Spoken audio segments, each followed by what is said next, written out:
Hello, friends, and welcome to the Prepwell Podcast. I'm your host, Phil Black. And if you have an 8th, 9th, or 10th grader with big aspirations, like the Ivy League, or military service academies like West Point, ROTC, or athletic scholarships, boom, you've come to the right place. My specialty, my superpower, if you will, is preparing families for these competitive programs. I'll teach you what your child should do, when they should do it, and how you can help. So stick around and prepare to out-prepare. Hello, friends, and welcome to the Prepwell Podcast. As many of you know, we focus on students with 4 distinct paths. The first is the pathway plan for students who aspire to go to a very competitive college. We arbitrarily call that a top 200 school. The second is the Ivy plan for students targeting a top 20 school. Again, an arbitrary number. The third is the military plan for students who've set their sights on service academies or ROTC scholarships. And the fourth is the athlete plan for student athletes who might want to play their sport in college, or at least use their athletic ability as leverage in the college admissions process, whether that means securing financial aid in the form of an athletic scholarship or preferential treatment and admissions to a school that they normally wouldn't get into, or both. This week, I'd like to focus on the athlete plan, because COVID-19 has really thrown these student athletes for a loop, especially those students who are juniors, the class of 2021. So if you have a child that is projecting to be a collegiate athlete, especially juniors, but the strategy applies to freshmen and sophomores as well, this segment, I hope, will be very valuable to you. And even if your child doesn't fall into the athlete category per se, I still think you'll find this episode helpful because it highlights some very universal principles that will apply across all students from all grades. The big questions right now, again, specifically for juniors, are: how do I deal with the college recruitment process? How do I contact coaches? When do I contact coaches? Do I contact coaches? What do I say? What are coaches looking for? Are they even recruiting anymore? Will their current senior class have another year of eligibility, which might impact how many new players they're recruiting? Obviously, there's a lot of uncertainty here, particularly since we don't know when exactly or if things from an athletics point of view will come back online. And of course, different sports are on different timelines, and the recruitment process is not the same across all sports. But I think we can all be sure that athletics as we know it will be affected in some way. For our purposes today, let's be conservative and assume that all summer activities this summer, showcases, camps, tournaments, invitationals, leagues, they're all canceled until September at the earliest. Now, I don't have any inside knowledge about this. I don't know if this is realistic or not. I really have no idea. This isn't a prediction. This is just an assumption for the sake of planning. What is an athlete to do if the whole summer is canceled? More specifically, if you're a junior and you only have this summer to get assessed before you apply to college, and coaches will not have the opportunity to see you on the field or the pool or the rink or the court before they make their final recruitment decisions. Again, this will vary by sport because some sports are based on times, like swimming and track and crew, where coaches don't necessarily have to see the athlete perform in person, versus other team sports like basketball and volleyball and water polo and lacrosse, where there is a big element of team play and IQ that can only be ascertained by seeing an athlete in person. So if you play a sport that's time-based, you may have an easier time pitching yourself to coaches. Of course, if you have good numbers and good times. But if you play a team sport where coaches want to see you live, if you will, this presents a challenge. No problem. You just have to face and overcome this challenge. In fact, if you have the right guidance and mentorship right now, this presents you an incredible opportunity to shine when most others will fade away. This situation may be to your advantage. So question number 1 is, what sport do you play? And do college coaches normally need to see you live before making an assessment? If the answer is no, I play a time-based sport, and coaches don't necessarily need to see me live, then you can skip this next step. If you do play a sport like basketball, volleyball, lacrosse, water polo, baseball, where coaches almost always want to get their eyes on you live before making a final decision, then you should have a highlight video. If you don't have a highlight video, and you don't play a sport that is based on verifiable times, then it's going to be tough to convince a coach that you're worth their time. That's the truth.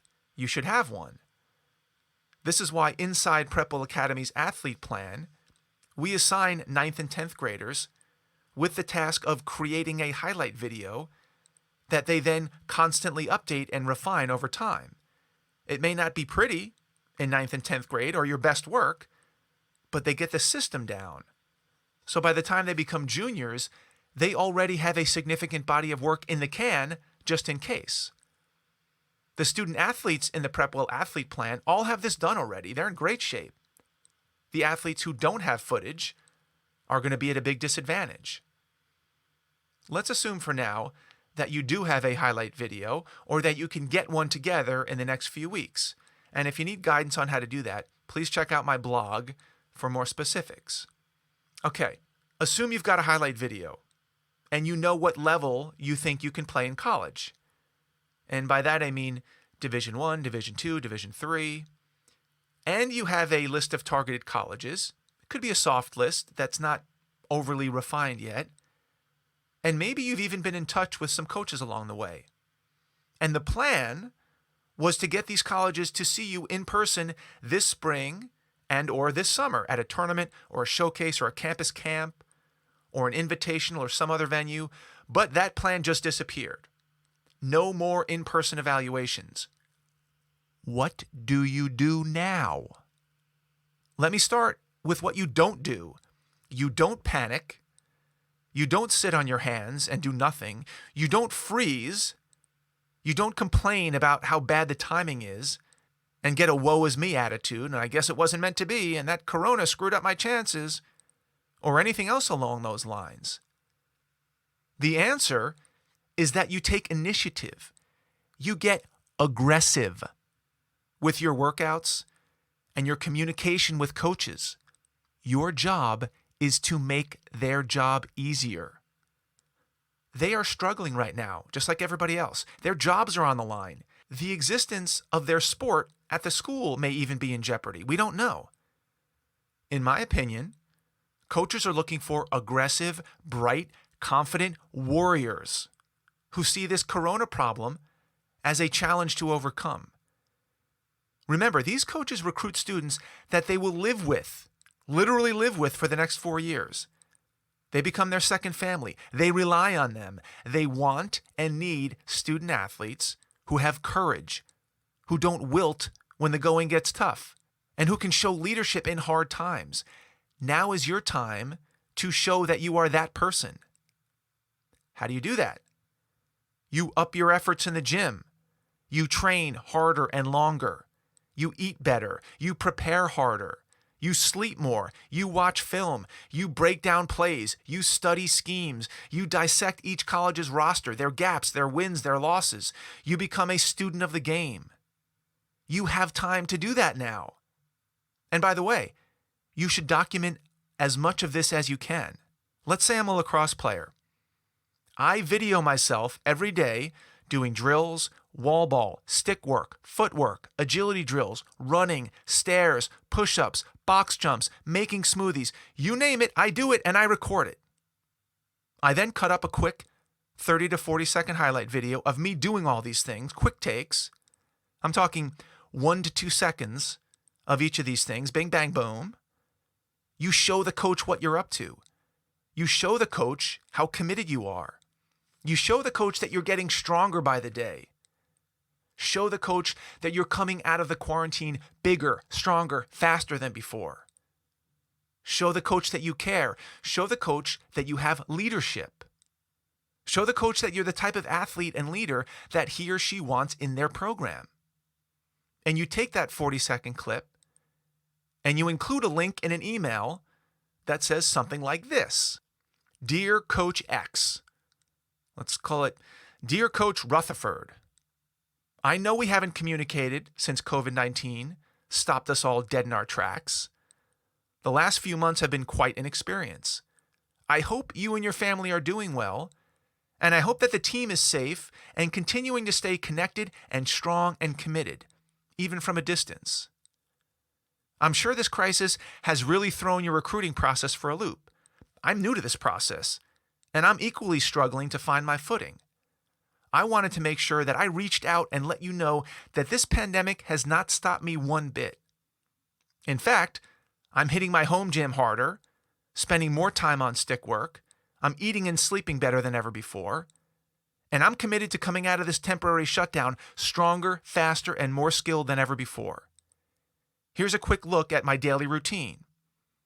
Now, at this point, you put your link to your 40-second quick cut highlight film where the coach sees you running, doing box jumps on the stairs, push-ups, stick work, wall ball, bang, bang, boom. You show that to them in that video.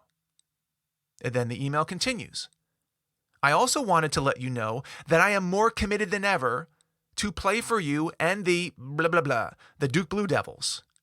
You continue, then you're going to insert a few sentences here about what you like about the program, why you might be a good fit, why you'd like to stay on their radar, and then you continue, I don't know how the recruitment process will play out from here, but I want you to know that I will do what it takes to demonstrate my commitment to playing for you and the Blue Devils in 2022.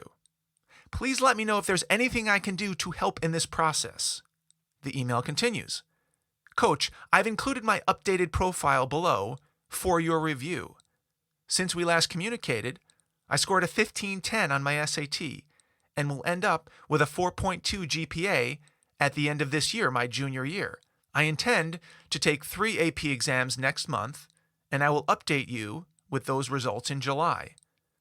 I also included a link to my most updated highlight video, which includes my last tournament in Las Vegas, where I was named tournament MVP. And of course, please don't hesitate to call my high school coach, as well as my 2 club coaches whom I've played for the last 8 years. Their contact information is also listed below. I hope that you, your family, your staff, and players continue to stay safe and healthy. Best wishes, whatever your name is, Chipper West, Charlene Jones, whatever it is. You send that email out. Okay. You're a lacrosse coach, and your entire recruiting game plan just went up in smoke. And you're struggling to figure out how to proceed with recruiting student athletes without the ability to see anyone play in person. And then you get this email from you. What do you think that coach thinks? I can guarantee you he's not getting an email like this from many of his prospective players, maybe none. Do you think that might move you up the depth chart? Especially if this shutdown holds through the summer? My guess is yes. When he or she sits down with their staff and starts going over player profiles, do you think your name will stand out? Do you appear to be the type of player whom a coach might want in his or her program? Someone who's committed when the chips are down? Someone who can communicate? Someone who shows leadership? I think so. Obviously, your letter will be tweaked to conform to whatever stage you're at when it comes to recruitment. But this is the tone that I would take. This is how aggressive I would get. And if you're looking for this type of advice on a weekly basis, consider enrolling in Prep-Well Academy if you're not already enrolled. If your son or daughter is a student athlete, maybe you want to enroll them in the athlete plan so that they're ahead of the curve when it comes to highlight videos and emails to coaches and relationship building and marketing. We'd love to have you along for the ride. That's all I've got for you today, folks. Thank you once again for tuning in and your support. If you know a parent with an 8th grader, 9th grader, 10th grader, 11th grader, especially student athletes, in high school that might find this helpful, please share the episode with them. You can do that pretty easily by finding that small box with the tiny arrow pointing up. That's the share button. Click that button, text your friends the link to this episode with a little personal note from you, recommending that they give it a listen. If you have questions, comments, or an idea for an upcoming episode, please reach out to me by email, DM me on Instagram at Prep-Well_Academy. Check out my blog, webpage, Facebook, LinkedIn. I would love to hear from you. Until next week, goodbye, good luck, and never stop preparing.